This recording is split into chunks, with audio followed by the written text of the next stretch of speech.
Hello, girls and boys. Today we are going to do a lesson created by my Aunt Linda Green-Metzler, who is a watercolor artist, and she has been an artist for many, many years.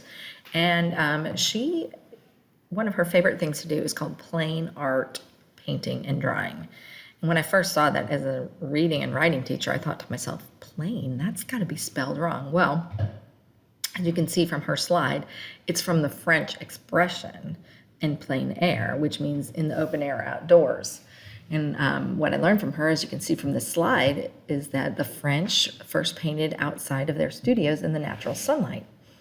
And that's when this kind of painting got a new name in the 1800s. And the artists we know today are called the French Impressionists. So let's look at how they did it so you can too. And again, this was made by my Aunt Linda, and she's a great artist.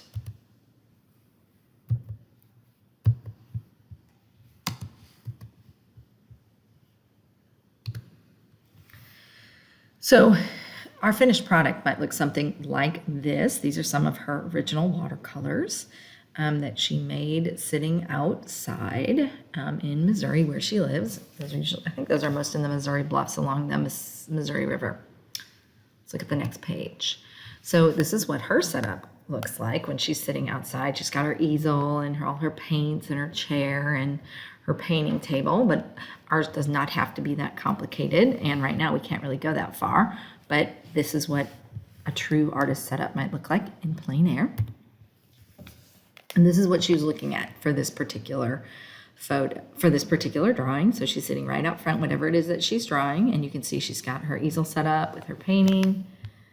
That's what it looks like from the artist's view. And then this is what her finished painting looked like. So that's from the beginning to the end, the whole process. But since we're stuck at home, you can make a really simple setup just like this. Find something hard to write on. It can be, like she said, some sort of lawn sign, something that you can tape your paper down to so it doesn't blow away. You want to start with a pencil so that you can draw first, and then you're going to go back and color or paint when you're done, whatever you have. And then the finished products, artists always like to share their work, so we'll find a way to share your work when you're done. You can share them online, maybe have a drive-by exhibit at your neighborhood, maybe in your window. Maybe we can post them on Flipgrid. Those would be great ways for us to share what you've created. And then, just like we have contests, artists do the same. This is at an art show where my aunt was. My aunt is the one on the far left, the only woman, obviously. And that is her drawing of bicycles, or her painting. So here you can see what she has done is she likes to turn what you should do is turn your nature into art. So you can see the picture on the left is the photograph, and the picture on the right is what she saw and created in her painting. One of the things that she talks about is finding shapes in the landscape. You don't have to draw all the shapes, but find the shapes that you like. So you can see in the painting on the right, she's chosen like 3 trees to really stand out.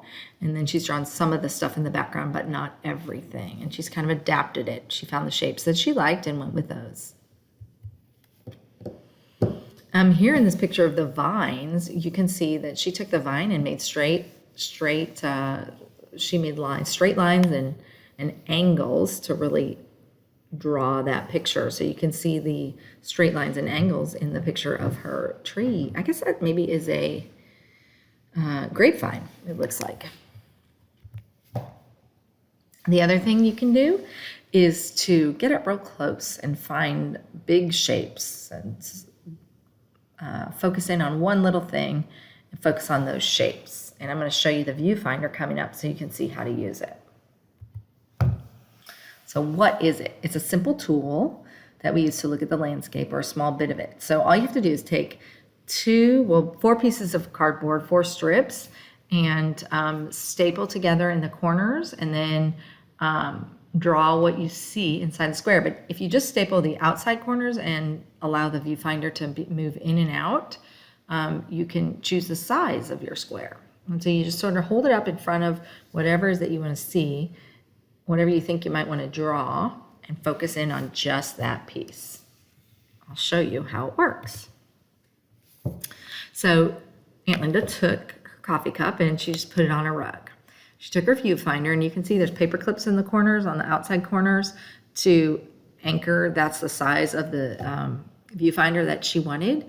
And she looked at her coffee cup from several different angles. In the top right one, she looked at it from the side. And then in the bottom left one, she's like, I think I want to get closer. But then she finally realized in picture number 4 in the bottom right that she decided that she liked the view from the top. And so that's what she decided she wanted to draw. So she just looked at the viewfinder from different angles to figure out what she wanted to draw. And in the next slide, we're going to see how that looked when she put it together. So you draw what you see in the viewfinder. So first of all, she suggests drawing the outside of the viewfinder on your page, so that gives you a space in which to work. And then draw what you see in the box. So she suggests looking for lines and shapes that you see. Start with, look for the lines that intersect or anchor the edges of your box, like the placemat at the edge, the placemat edge, and the strips of wood on the table. Also look for the shapes and the shadows on the coffee. Do you see how she did that? If you look inside the drawing, you can see that she's got outlines of the shadows. And if you look in the coffee cup, you can see the shadows as well. Then, when you do this, it makes the viewer, kind of like in a book, it makes you feel part of the scene. By adding that depth, it sort of draws the viewer into the picture. Okay, so you have your outline, you've got your simple shapes that you've drawn, and then you can turn it into a picture. So here's other kitchen scenes that you might see through a viewfinder, because right now we're stuck in our houses, and our kitchens are a great place to find things. Cups, spoons, fruits, all kinds of things. You really can look at stuff in your house in a new way as you look through it through your viewfinder. Now, once you get better, so what I did was I practiced with that. I practiced a little bit on just a simple shape, but once you get better at it, you can pick a bigger scene to look at. And so these are some pictures that Aunt Linda saw from her back porch. You can see she saw several play sets, but she decided to pick just a few things to put into her picture. She liked the rooftops and the play sets. So in her drawing, she decided to make them big and not worry if they look just like the photos. They're colorful, simple shapes and bright colors. So that's her plan. Let's look at what she did. First, you can see she drew the shapes that she liked so she could get them all into the picture. Then she made sure at least one line touched every one of the sides of the black frame. So she anchored her picture with lines like ropes that hold a boat or dock. And now she was ready to add the color, which was her favorite part.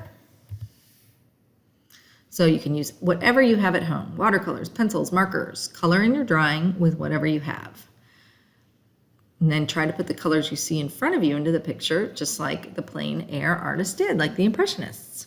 It will be a celebration of nature this time of year. Now, maybe that's a bit too ambitious for you, and you can just see things out your window, or maybe you don't have as many interesting things to look at. So one thing that she did was she just saw a pine cone outside, and she made that the focus of her drawing. And she thought, if I get up close, it would be interesting to draw.